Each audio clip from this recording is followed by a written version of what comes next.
या निमित्ताने एक आणखी लक्षवेधी बातमी समोर येते, ती म्हणजे जी तुम्हाला अपेक्षित सुद्धा नाहीये। निवडणुकीचा फलक वेगवेगळ्या पद्धतीने आपापल्या प्रचारासाठी लागतात। त्यातला हा मुंबईतल्या घाटकोपरमध्ये लागलेला फलक जरा जास्तच लक्षवेधी ठरलाय।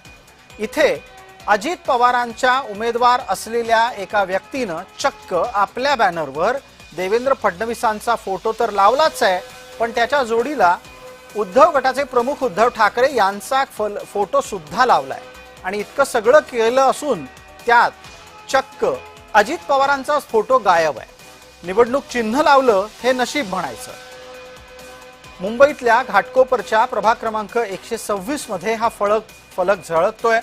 या फलकावरचा मजकूरही वाचण्यासारखा आहे। जिथे लागली देवाभाऊ आणि उद्धव ठाकरेंची प्रतिष्ठा पणाला, तिथे येईल तुमची बहीण प्रतीक्षा कामाला, असं एक यमक जुळवायचा प्रयत्न केलेलं काव्य या बॅनरवर लिहिलेलं आहे।